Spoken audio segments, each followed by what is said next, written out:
Assalamualaikum warahmatullahi wabarakatuh. Innal hamdalillah nahmaduhu wa nasta'inuhu wa nastaghfiruh wa natubu ilaih wa nu'minu bihi wa natawakkalu alaih wa na'udzu billahi min syururi anfusina wa min sayyiati a'malina. May yahdihillahu fala mudhillalah wa man yudlil fala hadiyalah. Wa asyhadu an la ilaha illallah wahdahu la syarikalah wa asyhadu anna Muhammadan abduhu wa rasuluh. Allahumma salli wa sallim ala nabiyyina Muhammad wa ala alihi wa sahbihi ajma'in. Allahi tawakkalna Allahumma hdi qaumana fa innahum la ya'lamun. Rabbana zalamna anfusana wa illam taghfir lana wa tarhamna lanakunanna minal khasirin. Rabbana atina fid dunya hasanah wa fil akhirati hasanah wa qina azabannar. Yang saya hormati Nayuk Ungkan Berihan Suan Tambun Kukian dan timbalan-timbalannya dan semacik Boto, pemimpin kampung, ahli jabatan kuasa dan hadirin dan hadirat, dan akhir sekalinya kepada saudara saya Tuan Pengerusi Ustaz Syamsuddin. Alhamdulillah, pada pagi yang berbahagia ini dapat kita adakan satu majlis muzakarah untuk berbicara berkenaan dengan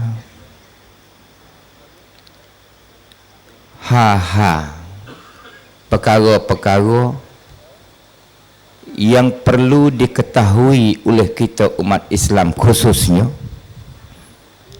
Dalam arti kata kita nak usaha mengangkat taraf kedudukan kita. Jadi umat Islam bukanlah satu umat ketinggalan. Bukanlah satu umat yang tak ada dengan peredaran dan perkembangan masa. Bukan dia umat Islam pasal itu. Dunia bubuh pergi perak. Kita kena cokong tempat tolong. Bukan dia umat Islam. Dunia bubuh kapal perak pergi dah. Siapa kena naik kapal terbang nak pergi ke tempat jauh, kita duduk dengan psikah lagi, kita kubah lagi. Bukan dia umat Islam. Dunia teknologi gapo saja semua, globalisasi cepat berlaku nak siapa, kita kodok wah purung lagi. Bukan dia umat Islam. Kemudian tahun 2015 Masihi,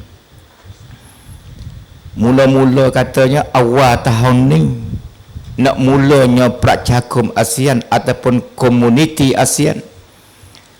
Tapi oleh kerana ada beberapa hal, ada beberapa masalah yang belum lagi beres, belum lagi siap, maka dia tak nak mula Pracakum ASEAN ni tepat 31 bulan Tanwakum tahun 2558. Ya tu seri silap juga dengan tahun tu. Sehari tak apa dah. Kaum muslimin dan muslimat yang dikasihi dan dirahmati Allah Subhanahu wa taala sekalian. Tajuk yang saya nak bincang pada hari ini, komuniti ASEAN, peluang dan cabaran. Pracakum ASEAN ni gapo peluang untuk kita dan gapo kata cabaran kepada kita. Dia bahasa dia ada kebaikan dan ada kejahatan. Bahasa Arab kata ada ijabiat, ada salbiat. Ada positif, ada negatif. Gapo dia peluang kepada kita dan gapo kecabaran kepada kita. sebelum daripada kita nak pergi di situ, secara ringkas saya nak uyak gapo dia Pracakum ASEAN. Takut kita pergi duk bicara berkenaan dengan peluang dan cabaran, tapi kita tak tahu gapo ASEAN. Dia ASEAN ni semenjak tahun 1997 Masihi ataupun 1997 Masihi mulanya terbentuk ASEAN. Lepas tu dia bukan semua sekaligus 10 negara ni. Dia mari 5 dulu, lepas tu dia tambah. Sampai ke hari ni negara yang duduk dalam ASEAN ni sebanyak 10 buah negara, iaitu Brunei Darussalam, Cambodia, Indonesia, Laos, Malaysia, Myanmar ataupun Burma ataupun Pama, Filipina, Singapura, Thai dan Vietnam. 10 negara semua. Kemudian dalam 10 buah negara ni menjadi satu ASEAN, menjadi semacik kepada ASEAN. Dia mai pakak pula untuk nak mengadakan, untuk nak menubuhkan jadi Pracakum ASEAN. Mari pakak 10 buah negara saya sebutkan tadi nak jadi komuniti ASEAN. Pada asalnya komuniti ASEAN ni ia nak jadi tahun 2563 buza. 2563. Berarti ada lagi lebih kurang 5 tahun lagi lah. Tapi oleh kerana mesyuarat mari dari kalangan negara semacik kepada ASEAN tadi, dia kata lama sangat tahun 2563, iaitu tahun 2020 Masihi. Sebab tu dia kata kena percepatkan. Pakak nak cepatnya sejatuhnya tahun 2558, iaitu tahun ni. Tapi tak beres, bagaimana saya katakan tadi lah, tak beres. Ada beberapa hal nak jadi juga tahun 2558. Dia nak mula secara resminya tepat 31 wanti 38 Tanwakum 1958 tahun ni juga, tapi sehari je dek. Jadi tak silap lah, dia pakat tahun hapat, jadi juga hapat walaupun 38 Tanwakum. Tu. Kemudian gapo dia Pracakum ASEAN ni? Pracakum ASEAN ni himpunan 10 buah negara tadi jadi satu cumcun, jadi seolah kata satu kumpulan yang kuat, dapat melahirkan peluang dan dapat menerima segala cabaran, sama ada di segi politik, di segi keamanan dan kedamaian, sama ada di segi ekonomi, dan sama ada di segi kebudayaan sosial dan sebagainya. Kemudian apabila dia pakak menjadi ASEAN, 10 buah negara ni menjadi Pracakum ASEAN ataupun komuniti ASEAN, mesyuarat mari nak guna bahasa gapo jadi bahasa tangkan, nak jadi bahasa resmi kepada Pracakum ASEAN. Lepas tu pakak senda Malaysia kata kena guna bahasa Melayu, demo tu kena bahasa tu. Sia pun senda juga, iaitu bahasa Thai timok sum ti sut ti cahai pen bahasa kong Pracakum ASEAN. Pakak senda gi mari Indonesia ko senda. Tapi akhirnya keputusan bahasa resmi kepada ASEAN ini ialah bahasa Angkrik, bahasa Inggeris. Sedangkan negara 10 buah negara dalam ASEAN ni tak ada satu negara pun yang berbahasa Inggeris. Tapi oleh kerana bahasa Inggeris merupakan bahasa sakun, bahasa internasional, maka dipilihlah bahasa Inggeris menjadi bahasa resmi kepada ASEAN, kepada pracakum ASEAN. Berarti kita walaupun duduk di menara, walaupun duduk di town, walaupun duduk di Bangku Kiau ni, usaha kena boleh pandai lah bahasa Inggerisnya. Kalau kita tak pandai, tak ada apa, anak cucu kita boleh pandai bahasa Inggeris. Kerana kalau kita tidak boleh menguasai bahasa Inggeris, maka kita tak ada hambak. Tak ada hambak perkembangan. Kita bukan nak ide dengan perkembangan dalam arti kata kita nak memajukan hidup kita. Kita nak mengerti bahasa Inggeris kerana bahasa tengah kepada pracakum ASEAN. Hidup kita umat Islam ni ialah nak mengajak manusia kepada Islam. Nak mengajak orang agama Buddha kepada Islam. Nak mengajak orang agama Hindu kepada Islam. Nak mengajak orang Islam dah tak berjuru lagi kepada berjuru, maka dia kena guna dengan bahasa Inggeris. Kerana bahasa tengah kepada pracakum ASEAN. Berarti kalau kita tak pandai bahasa Inggeris ni payah sikit lah. Nak pergi dakwah demo tak boleh, nak menegur dengan demo pun tak boleh, nak ke bercara pun tak boleh, payah. Tapi tak ada gapo. Nah, kita boleh guna banyak cara lagi, tapi orang panggil kata tak cepat kalau kita tidak boleh menguasai bahasa Inggeris. Kemudian dalam pracakum dalam ASEAN ni 10 buah negara ni, kalau hitung-hitung semua rakyatnya dekat-dekat dengan 900 juta. 900 juta. Negara yang terbesar sekalinya mempunyai rakyat paling ramai, iaitu Indonesia. 900 juta. Dalam 900 juta pracakum ASEAN ni, manusia yang memeluk agama Islam lebih daripada setengah. Tak kira Islam duduk di Menara, tak kira Islam duduk di Kemboja, Islam duduk di Vietnam, Islam duduk di Brunei, Islam duduk di Malaysia, di Singapura, di Indonesia, campur semuanya yang memeluk agama Islam lebih daripada setengah, iaitu lebih kurang 300 juta manusia yang memeluk agama Islam. Kemudian dalam ASEAN ni pula 10 buah negara ni ada macam-macam bahasa. Bahasa Thai, bahasa Filipin, bahasa Indonesia, macam-macam bahasa. Bahasa Kemboja, bahasa Laos, bahasa Vietnam. Tapi lebih kurang 300 juta penduduk pracakum ASEAN ini berbahasa Melayu.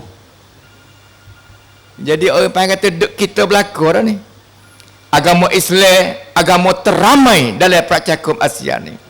Bahasa Melayu, bahasa yang paling banyak digunakan oleh pracakum, oleh pracakum dalam pracakum ASEAN ni. Jadi nak kata kita tu dai priap. Dai priap dari segi agama, dai priap dari segi apa ni bahasa. Nah, tu satu keistimewaan bagi kita. Berarti kalau kita duduk dalam dai priap ni, kalau kita duduk bos apa semua kita duduk siap priap, berat benarlah kitanya. Nah, kita dai priap, tapi bos apa semua siap priap. Oh ni orang panggil kata kalau sungguh-sungguh lah kita tu. Orang panggil kata kita duduk depan dah tewah, tapi buat tewah suk dengan belakang juga kita. Nah, itu taruh benar kita. Nah, itu secara ringkas. Kemudian tujuan ditubuhkan apa ni pracakum ASEAN ni ya banyak, tapi saya cuba kupaskan di sini 7 perkara. Yang pertama, nak membina ekonomi ASEAN ni menjadi besar. Menjadi besar. Membina masyarakat dan kebudayaan menjadi maju. Satu. Yang kedua, membina kedamaian. Membina kedamaian dan keteguhan. Nak membina santipap, lek kuam mangkong dalam ASEAN ni. Yang ketiga, membina kerjasama dalam bidang ekonomi, masyarakat, kebudayaan, akademik ataupun pelajaran ataupun wicakan. dan nak membina kerjasama dalam bidang sains, wityasat, bidang pengurusan kanbarihan dan pentadbiran, nak kerjasama semua. Ini yang ketiga. Tujuan yang keempat, membina kerjasama dalam pengkursusan dan kajian. Nak songsem,ความร่วมมือ dalam segi kan obrom dan wicai. Nak kerjasama. Dan yang kelima, membina kerjasama dalam bidang pertanian, kan kaset, perkilangan, usahakan, perniagaan, pengangkutan, perhubungan, dan mempertingkatkan kualiti kehidupan. Itu tujuan yang kelima. Tujuan yang keenam, merangsang ataupun songsem supaya ada manhaj pengajian Asia Tenggara. Yang ketujuh, tujuannya membina kerjasama badan-badan di dalam kawasan ASEAN dan badan-badan luar negara. Itu di antara tujuan yang ditubuhkan Pracakum ASEAN. Dalam Pracakum ASEAN ni, dia ada 3 pilar, 3 tunggak, 3 pracakum. Gapo? Yang pertama, tunggak yang pertama ataupun pilar yang pertama, maaf saya nak guna bahasa Melayu tinggi sikit kerana bahasa ASEAN ni. Bahasa terlama di ASEAN. Bima takut kita bangga dengan bahasa Melayu, sedap sungguh bahasa Melayu, bahasa orang yang terlama sekali. Tapi bagi japak Malaysia tak erti kecek. Bagi japak Indonesia nak ke mana? Dia tanya kita. Kita muta-muta gapo tapi tu kita saya nak guna bahasa tinggi sikit, nak ajar sikit-sikit with there dengan sesuai dengan kita berbangga dengan bahasa Melayu, bahasa yang teramai di ASEAN ni. Nah, tunggak yang pertama ataupun pilar yang pertama, dia panggil kata Komuniti Politik Keamanan ASEAN. Pracakum kan Muang Lek Kuan Mangkung ASEAN, ASEAN Political Security Community. Itu yang pertama, yaitu di segi politik dan keamanan. Gapo dia? Membina garisan bersama dalam berbagai-bagai seperti melahirkan zon bebas senjata nuklear.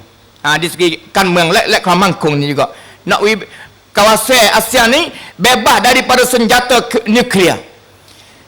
Tidak mengguna kekuatan dalam menyelesaikan masalah. Kalau Timur Panha dalam ASEAN ni tak mengguna kekuasaan, tak guna kekuatan dalam nak menyelesaikan, dalam nak ke Panha, iaitu ke Panha doi santik. Dia nak situ. Menahan dan menyelesaikan perkrisisan. Jaga daripada krisis perbalahan di antara negara-negara dalam ASEAN ni, dia tidak akan mengguna kekerasan dan kekuatan, bahkan dia mengguna cara santik witi. Itu bahagian politik dan keamanan. ASEAN membina kerjasama dalam bidang politik dan keamanan supaya melahirkan perdamaian dan keteguhan bagi kawasan, supaya setiap negara di dalam kawasan ini dapat hidup dengan sejahtera, dapat menyelesaikan problem dan pertikaian dengan cara umum, dengan cara aman. Itu dia lebih kurang masalah politik ni. Dalam komuniti politik dan keamanan ini juga, kalau kita nak tengok secara laik sikitnya, dia ada 3 jurusan. Perhati molek.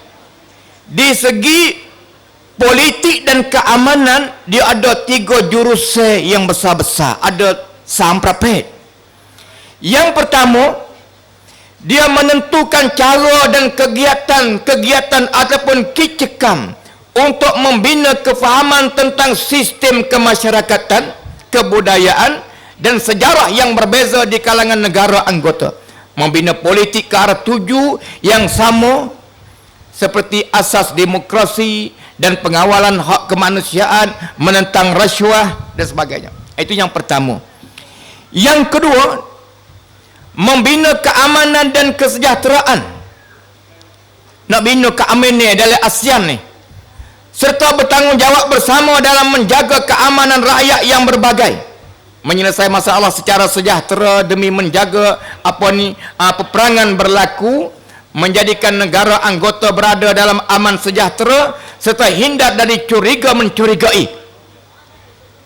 Dan selain itu bekerjasama negara ASEAN ini dalam menentang segala bahaya dalam bentuk baru seperti menentang teroris, menentang kokan rai, menentang yaseptik dadah, menentang jualan manusia dan menentang lain-lain lagi bahaya.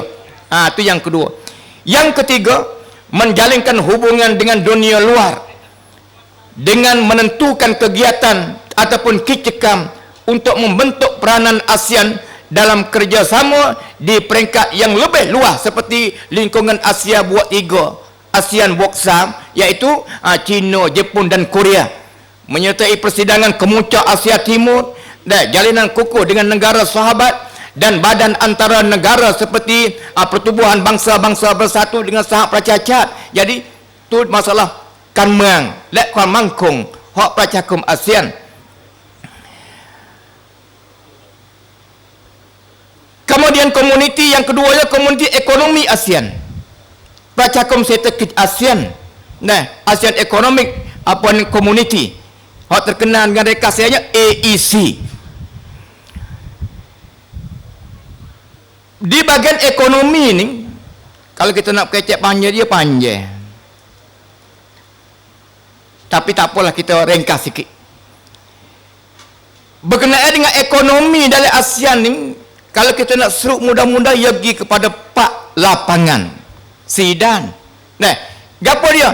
Yang pertama, menjadi pasaran dan asas produk bersama. Dari ASEAN semua ni, hipun 10 negara, we jadi satu telat. We jadi satu pasaran. Dan asas produk kan pelik tu ruangkan. Tu. Ini bagi ekonomi. Dan yang kedua, melahirkan keupayaan di bidang ekonomi. Nawi ekonomi dari ASEAN ni jadi kuat sungguh, boleh nak torong dengan negara-negara lain. Misal kita kata kalau getah, dia hari ni Sia ada torong cara dia, Malaysia ada torong cara dia, Indonesia ada torong cara dia dengan jual luar negeri tu. Tapi perlu jadi ASEAN, jadi so. Getah Indonesia, Malaysia, Thailand, Filipina semua, jadi so. Ya sedap nak torong, boleh harga mahal. Tu. Kalau tak jadi so, Malaysia kata aku nak 40 kok sekilo. Pas dia kata kan boleh kita kena 38 dah lah. Indonesia tak apa, aku 35. Kalau tak jadi itu. Tapi boleh jadi satu ya pakat halu dah.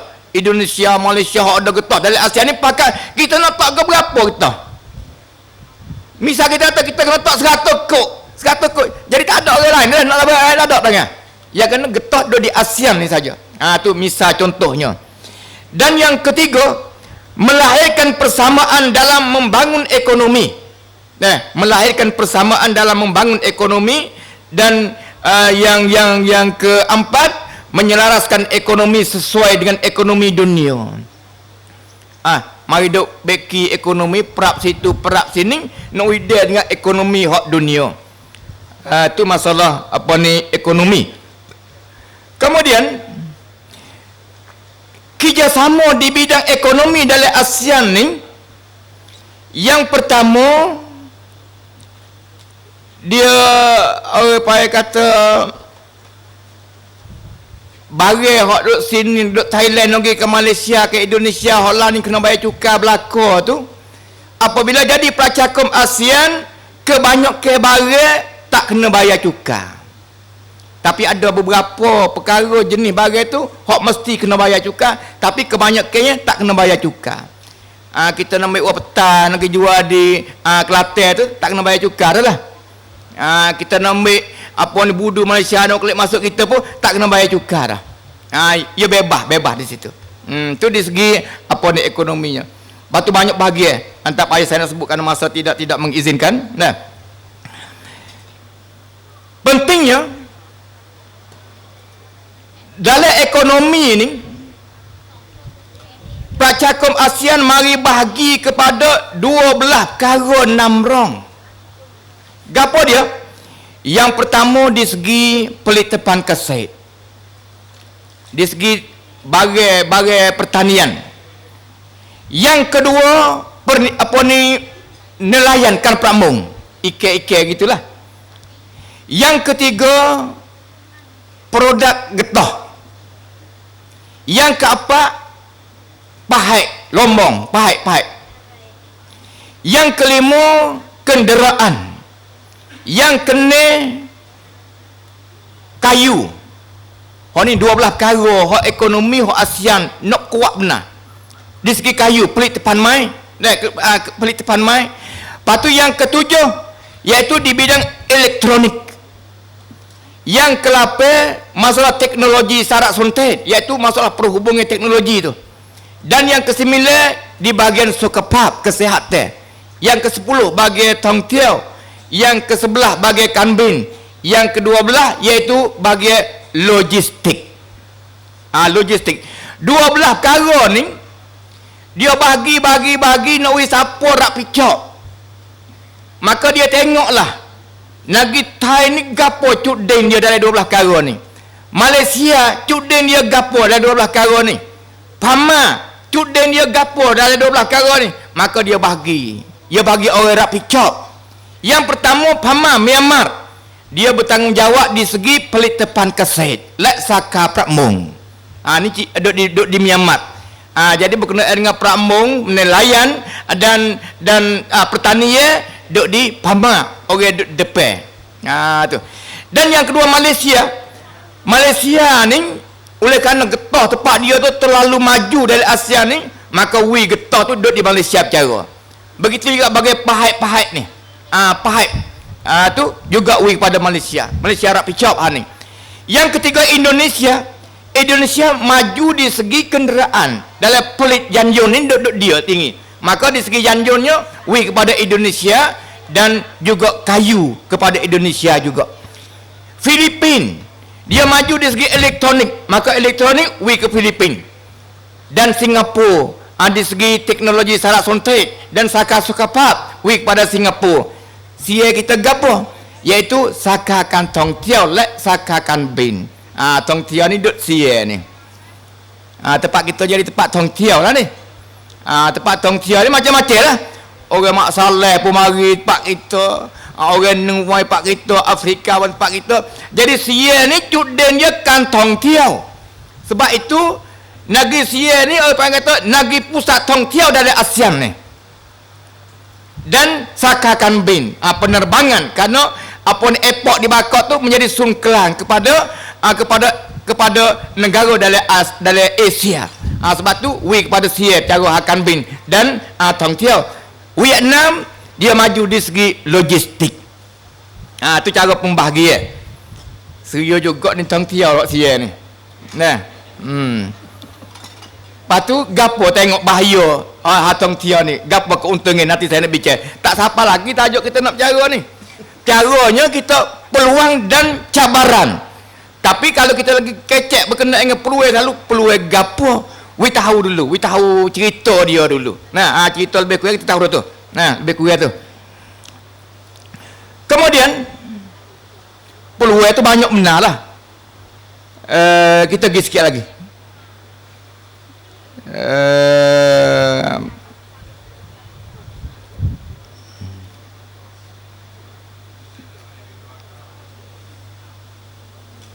Yang ketiga, komuniti sosio budaya ASEAN, pracakum sangkum lewat tam ASEAN. Ni pun kalau kita itu pun ya bahaya juga ni pun. Jadi komuniti sosial budaya ASEAN bersifat terbuka dan dinamis berdasarkan pendekatan kemasyarakatan. Gapo dia maksudnya? Maksudnya bagi kebudayaan, oleh kerana dalam ASEAN ni banyak kebudayaan. Kebudayaan Melayu, kebudayaan Sia, kebudayaan pun Hindu, banyak kebudayaan. Dalam banyak-banyak kebudayaan tadi, pracakum ASEAN mari nak menguatkan kebudayaan masing-masing. Tok Seh nak menghidup satu kebudayaan dan nak mematikan satu kebudayaan, Tok Seh. Semua tu pakai nak hidup belaka. Jadi hipung beratus-ratus kebudayaannya jadi kebudayaan ASEAN. Maka dalam banyak-banyak kebudayaan tadi, ada kebudayaan yang boleh masuk dengan Islam dan ada kebudayaan yang bercanggah dengan Islam. Ni kerja berat belaka kita ni. Nah, kebudayaan hak zaman dulu hak bercanggah dengan Islam pun dia nak hidup juga ni. Nah, tu. Jadi hak ni apa kita nati kita. Gapo?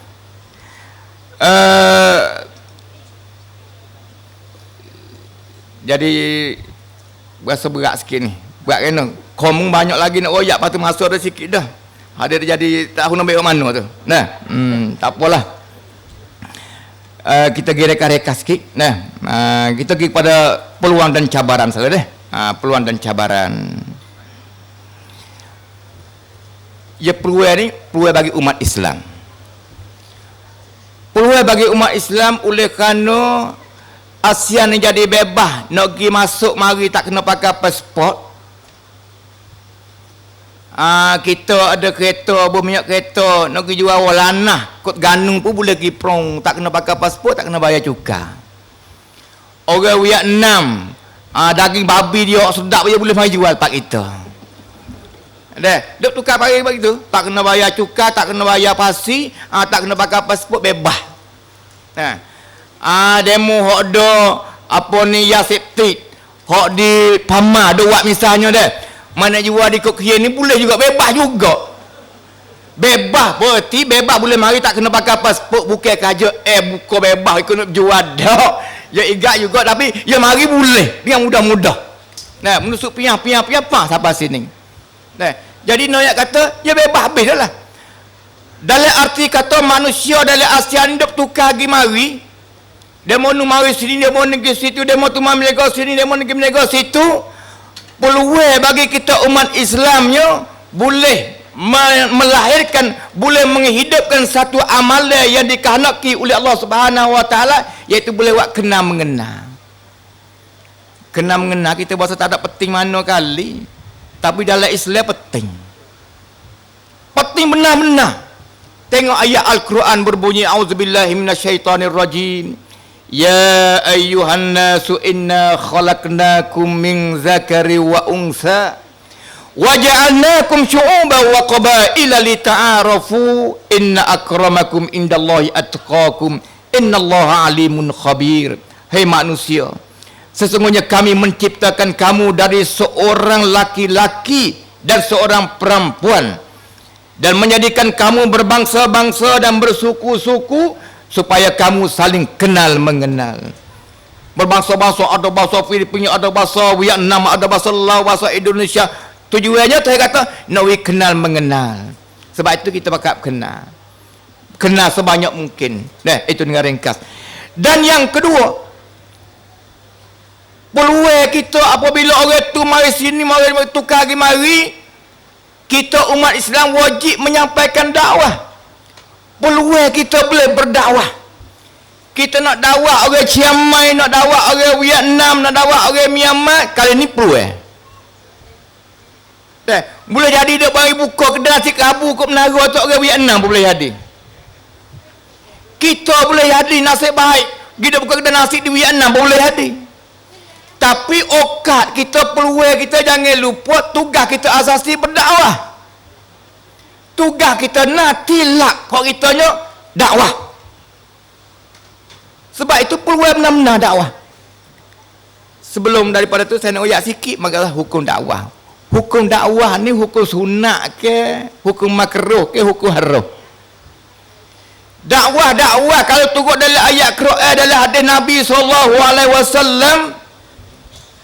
supaya dengan semaya, supaya dengan puasa, fardu ain. Semaya boleh pahala, tak semaya dosa.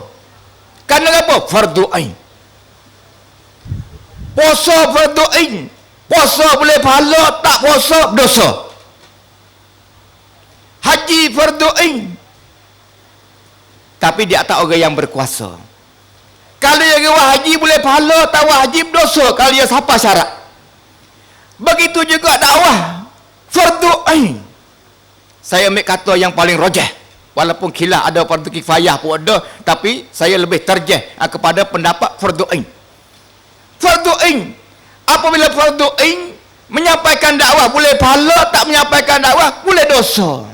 Ini hukum dia. Banyak dalil pada Al-Quran Al-Karim, wal takum minkum ummatun yad'una ilal khair wa ya'muruna bil ma'ruf wa yanhauna 'anil munkar wa ulaika humul muflihun. Dan hendaklah kamu menjadi satu ummah yang menyeru kepada kebaikan dan menyuruh berbuat baik dan mencegah daripada melakukan kemungkaran, dan mereka itu saja hak berjaya, hak lain tak berjaya. Semaya wajib semaya sunat, puasa wajib puasa sunat, haji wajib haji sunat, zakat sedekah banyak, tapi tidak menyeru kepada kebaikan, tidak menyuruh orang berbuat baik dan tidak mencegah dari melakukan kemungkaran, tidak berjaya. Kan orang yang berjaya hanya orang yang menyeru manusia kepada kebaikan, menyuruh berbuat baik dan mencegah daripada melakukan kemungkaran saja. Jalan mana lagi tak fardu ain? Wajib fardu ain. Kemudian apabila kita tahu kata dakwah kita ni fardu ain, setiap masa, setiap ketika kita wajib menyampaikan dakwah. Dan dakwah ni kita kena ingat, dia kena mengandungi dua asas.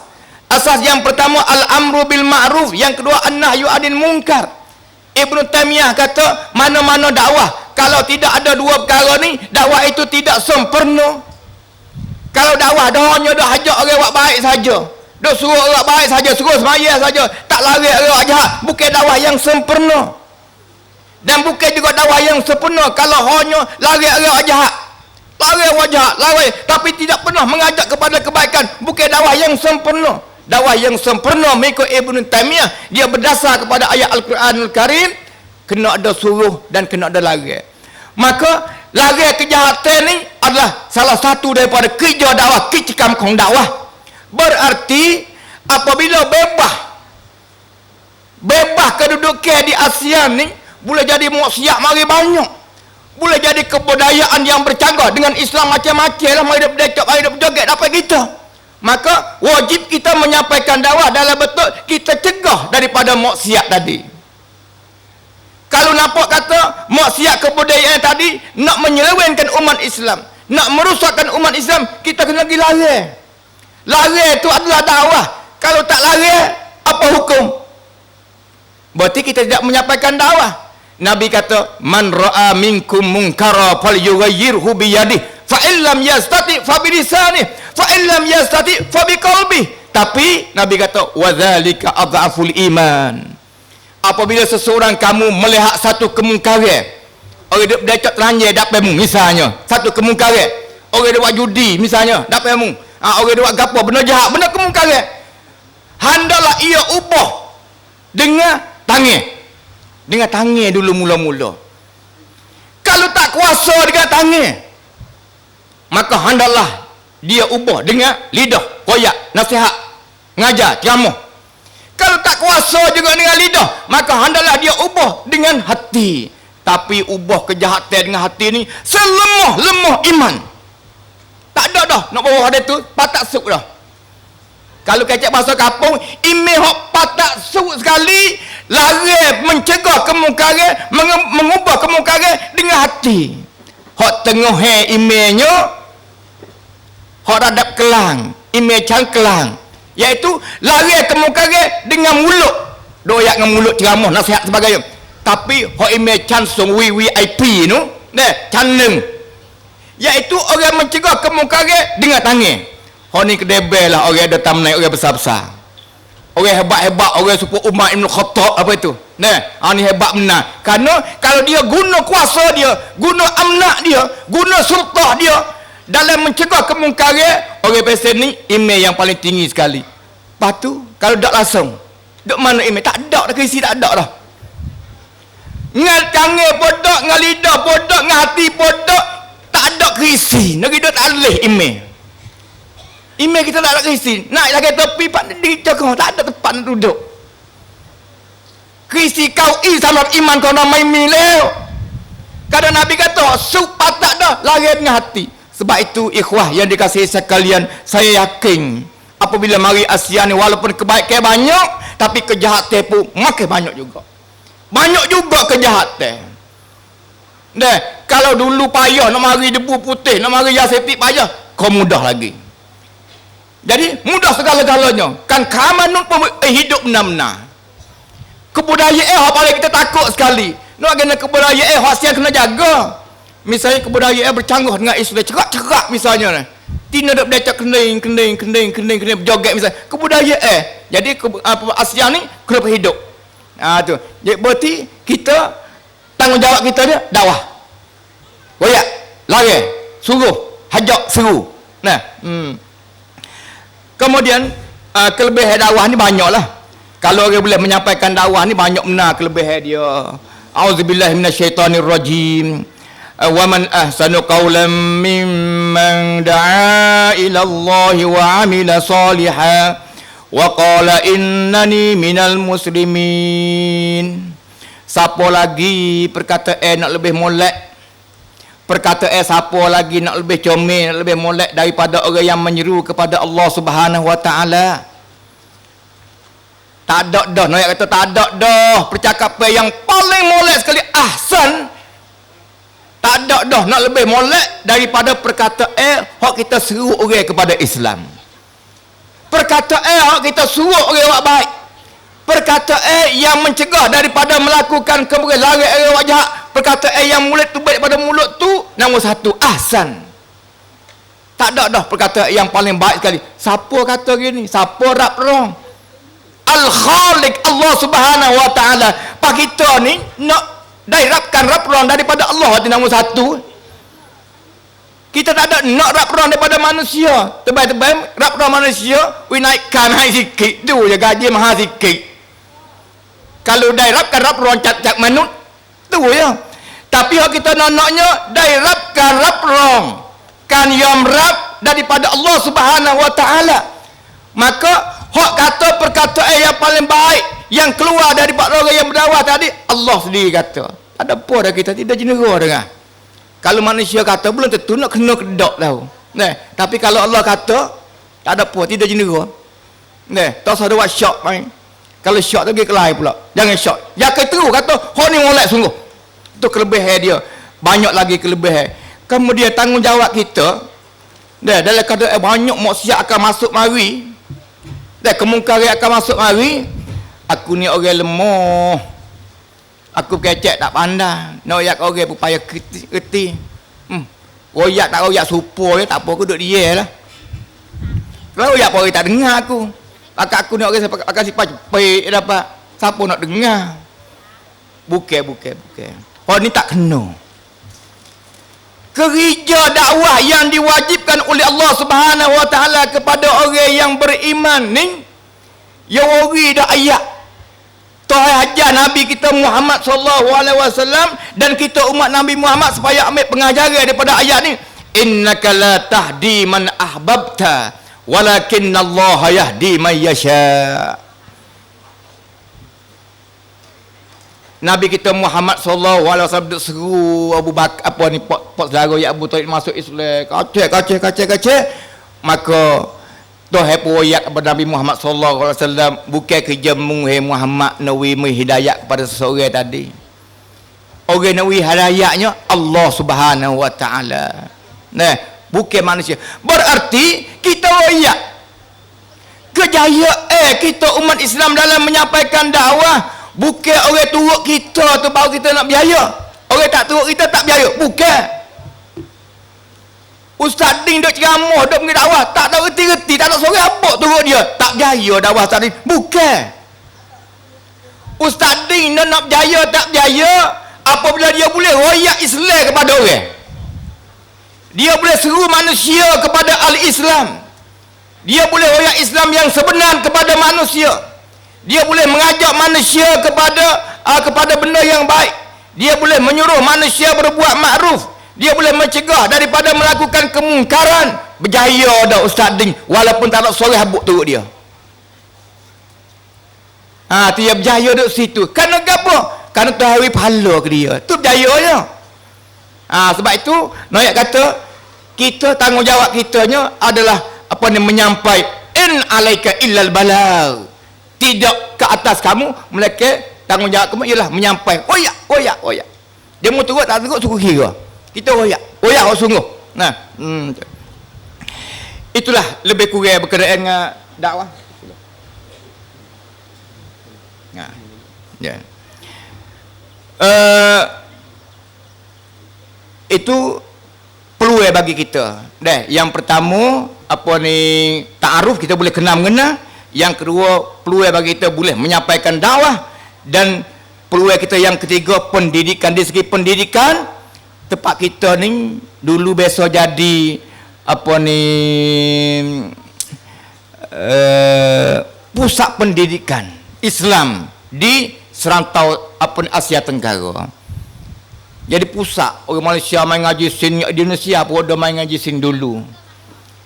Lani pun keistimewaan kita, sekolah agama banyak bagi kita. Sekolah pondok-pondok banyak. Dan nombor satu kali kita ada Mahawidyalaya Islam. Kita ada Universiti Islam yang pelik daripada universiti yang ada di ASEAN di hari ini. Tak ada universiti kita yang tak yang apa ni, yang super dengan kita dalam mahalai dalam ASEAN ni, tak ada super dengan kita. Karena kita selain daripada mengajar, jadi Mahawidyalaya Fatani selain pada mengajar, dia ada lagi halaqah Al-Quran, ada lagi kecikam tu kecikam ni, banyak keistimewaan. Jadi peluang benar untuk nak mengajak caw ASEAN mari belajar tempat kita. Saya nak ayat satu kisah. Ada pelajar daripada Indonesia, dia mai buat master di Jamiah Fatani. Dia mai buat dengan saya lah. Saya jadi cantik periksa dia. Saya tanya dia, buat apa hantar mari belajar di sini sedangkan di Indonesia tak tahu berapa ratus universiti. Dia kata apabila dia tamat, dia cok pendiatri. Dia pergi jumpa dengan Atiqah Badi dia. Kebetulan Atiqah Badi dia baru mai jam Mahawidyalaya Fatani baru sebulan baru. Lebih kurang. Lepas tu dia pergi periksa dengan Atiqah Badi dia. Acan, dia nak tahu penjatuh, nak pergi hubung di mana yang paling sesuai sekali. Lepas tu Acan dia kata, Atiqah Badi tanya kata, mu nak Mahawidyalaya dalam bentuk mana? Gapo boleh tanya gitu? Anak murid tanya. Jadi dalam Mahawidyalaya semua ni ada banyak. Mahawidyalaya semata-mata mengisi ilmu, semata-mata buat tu macam-macam lah. Dia kata dia nak ngaji dalam Mahawidyalaya yang boleh bina diri dia tu jadi juru, boleh menjadi hamba kepada Allah Subhanahu Wa Taala dalam mengabdikan diri kepada Allah Subhanahu Wa Taala. Atiqah Badi dia kata Mahawidyalaya Fatani tunggal atas dunia, tak ada lain. Dia kata kalau mu nak mengaji di Mahawidyalaya yang boleh nak didik mu menjadi orang yang mengabdikan diri kepada Allah Subhanahu Wa Taala secara bersungguh, setahu saya Mahawidyalaya Fatani di Patani. Mari dia pun heran juga kok mana ni. Mari dia ni dia isap rokok budaya 3 buku sehari di Indonesia. Dia tak suka sikit kata di tempat kita tak boleh isap rokok tu. Dia ambil rokok dia nak bawa, tak kena bawa kali dia tu. Sampai dia tahu dalam berita kata di Paktai ni terkenal dengan jualan rokok secara teran. Kai bu di teran dia kata, mami panha kata bawa mari pun beli sini boleh, dia kata. Ya mari tak ada buku buk. Ada setengah buku duk selit dalam beg dia. Ya mari masuk dalam kampus, masuk dalam kawasan Mahawidyalaya tu. Dia tengok kanan, tengok kiri, tak ada seorang habuk isap rokok. Tak ada mikir lagi beli lagi. Lepas tu dia kata dia nak pergi isap luar. Dia tu pergi luar tengok ke kedai-kedai warung semua tak ada isap rokok. Ada isap rokoknya orang 40 naik ke atas, 50 naik ke atas isap rokok tua-tua ya tu. Tak gamuk dia tu nak tanya. Tak gamuk nak isap. Lepas tu dia pergi jopok pula. Tanya orang. Pocik, dia kata kalau nak beli rokok di mana di sini banyak? Oh, rokok sini banyak ke Makkah tak boleh. Dia kata, ikut nonok dia kata. Udah gagal lah. Apa? Tak ingat nama dia. Banyaklah belak tak belak. Dah berlaku dia kata. Oh, tak apa. Terima kasih pocik kata. Lepas tu dia musingkan dia tak boleh isap apa kesuk malam tu. Kelai bilik dia. Tak tahu lagi hok tengok buku dah. Kemudian dia pergi balik esok mula pula. Tak temu juga. Dia kata kalau ada orang muda umur 30, 20 lebih sakak, yang isak ada malam tu. Tak temu juga dia kata. Depan tu pelajar kuliah belaka. Akhirnya dia kelembik. Hak ada setengah buku tu. Ya kenyak-kenyak dia tahu dah tu siapa. Pati dia klik dok. Dok siapa dia hari ni tu tak rasa isak ayak ya tu. Dia klik oyak kemudian dia kata ya putih sakak, orang tak percaya. 3 buku sehari. Sebab tu dia terima kasih benar-benar lah boleh mengaji di sini. Semaya jemaah tak berhenti lagi dia kata. Semaya jemaah tak berhenti baca Quran, tak berhenti boleh masuk Al-Quran. Oh alhamdulillah, alhamdulillah bersyukur dia kata. Lepas tu banyak lagi yang nak ajak orang mengaji di sini. Jadi peluang ASEAN ni mau tiala kita boleh jual kat orang. Boleh jual lah, boleh royak kat orang, boleh ajak mari mengaji di sini. Jadi ini peluang bagi kita. Dan peluang dia nak mengajak manusia belajar serta mendapat didikan. Kerana kita kalau berjaya belajar saja, ya tak jadi. Belajar boleh BA, boleh MA, boleh doktor, gapo sebenarnya tahajud, tahu? Tak kenal sebenarnya tahajud, boleh doktor bagi usuluddin, bagi syariah. Habis doktor bagi syariah, tak biasa baca Quran, tak biasa baca Quran, hayat sehari-hari. Allahu Akbar. Habis usuluddin, habis syariah, puasa sunat hari Khamis, hari Isnin tak biasa hayat. Semaya duha tak biasa hayat, semaya tahajud tak biasa hayat, tak biasa hayat. Semaya 5 waktu pun jaga-jaga jemaah. Kerana apa? Ilmu yang tidak disertai dengan pendidikan. Sebab tu kita kena mengutamakan belajar dengan pendidikan. Dan insya-Allah jamiah kita ni boleh jual kepada Pracakum ASEAN, boleh ajak mari. Dia hari ni Vietnam pun ada mari dah. Laos pun ada mari dah. Kemudian tu lama-lama lagi dah. Dan apa ni Papua New Guinea pun mari dah. Senegal mari dah. Ramai mari. Lepas tu mari semua berpuas hati. Satu cerita lagi saya nak tadi. Orang Papua New Guinea, dia baru masuk Islam 2 tahun. Dia nak mengaji bagi ekonomi. Ada orang taujih, jalan mai mengaji sini, mari di jamiah kita. Mari nak mengaji bagi ekonomi, tapi bagi ekonomi tempat kita ni dia mengajar dalam bahasa Thai. Kalau IT, teknologi salat sontik mengajar bahasa Inggeris. Bahasa Inggeris. Dia kata, nak mengaji tak boleh. Dia duduk setahun dia tengok keadaan. Dia nak benar dah mengaji sini, tapi tak ada. Kalau dia nak mengaji tak boleh. Maka dia pergi ke Malaysia. Terus saya ngaji ni, tu baik. Dia pergi ke Malaysia nak cari tempat dia nak mengaji. Pergi ke Indonesia cari. Akhirnya, dia klik mari Jamiah Fatani pula. Dia kata Jamiah Fatani boleh didik dia jadi hamba Allah. Dia mengaji tapi tak nak ngaji bagi ekonomi dah, ngaji bagi usuluddin. Tu nak kata peluang bagi kita nak menyeru manusia di ASEAN ni mari belajar serta mendapat pendidikan daripada jamiah kita insya-Allah. Itu masalah banyak lagi tadi malam mana masa cukup dah. Pak kena berhenti. Nah, dia tak lagi masa cukup banyak lagi pun. Jadi kita berpeluang untuk nak berniaga, kita peluang untuk nak memperkenalkan kebudayaan Islam kita cara sunnah, hidup cara Islam kepada orang-orang ASEAN. Nah, kita boleh memperkenalkan etika 10 akhir Ramadan. Ini cara hidup umat Islam yang sebenarnya. Kita boleh mengadakan memperkenalkan halaqah Al-Quran, cara hidup dengan berhalaqah Al-Quran kepada dunia sebagai cabarannya sikit tadi. Cabarannya pergaulan muda-mudi secara bebas. Hanya kita takut sekalinya. Lah ni pun bebas dah. Mai pacakar Asia bebas lagi. Bebas lah ni tu sekadar orang menara sama orang menara tebal-tebal menara dengan petani. Sikit lagi pacakar Asia bebas lah mana? Orang menara dengan orang Vietnam. Orang petani dengan orang Pama. Orang jalan dengan orang Filipin bebas apa sahaja tu pergaulan bebas. Anak mungkin ke mana mak lama tak apa mak. Tahu dok mana tak tahu. Kakak badak di Filipin perak. Anak darah umur 12. Ni Pracakum ASEAN. Ni cabaran kepada kita. Kena beringat molek benar-benar ni. Dan yang kedua, dadah tersebar secara mudah. Lah ni kantong banyak nama siapa kita debu putih. Bawa Pracakum ASEAN mudah. Mudah benar-benar.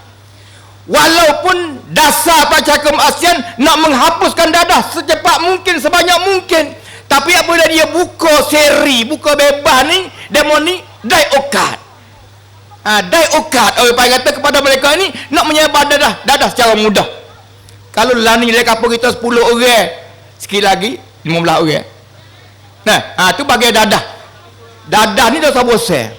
Cara dia ada dah habis. Rumah saya habis dia hari ni. Dulu banyak kapal haluh, dadah banyak benar dulu. Lah ni habis. Mati lepas sore-sore, lepas sore-sore, lepas sore-sore. Bukan habis kerana berhenti, habis kerana mati. Mati sungguh dadah ni. Sebab itu ini apa yang kata cabaran kepada kita. Kita kena jaga benar-benar. Dan yang terakhir Sading, iaitu terpedaya dengan kebudayaan dan cara hidup moden. Waktu kita takut sekali. Ini cabaran kita. Mari cara hidup Filipin bahasa kene, mari fashion pakai apa ni Vietnam kita pakai tiru. Mari fashion hok apa ni hok Burma pakai tiru. Jadi fashion tak apa campur lah kita ni. Ada belaka 10 fashion 10 fashion ada tak kita. Sekali gitu, sekali gini, sekali terik, sekali kendor, sekali legor, sekali ketak, macam-macam lah. Kerana moden. Ini yang paling takut sekali. Maka semua tu cara kita nak menjaga, cara kita nak menghidupkan tak lain dengan wicakan serta dengan pendidikan. Hatalah, asuhlah anak kita, asuhlah cucu kita, ada ilmu dan ada pendidikan. Bukan sekadar terkawal, bukan dia pula boleh mendawah orang pula kita naknya. Bukan sekadar nak pokpong, bukan sekadar nak pongkan, bukan sekadar wikayah. Kita nak serai ratik, nak ajak demo jadi berjurus seperti kita ratik insya-Allah. Wallahu alam. Assalamualaikum warahmatullahi wabarakatuh.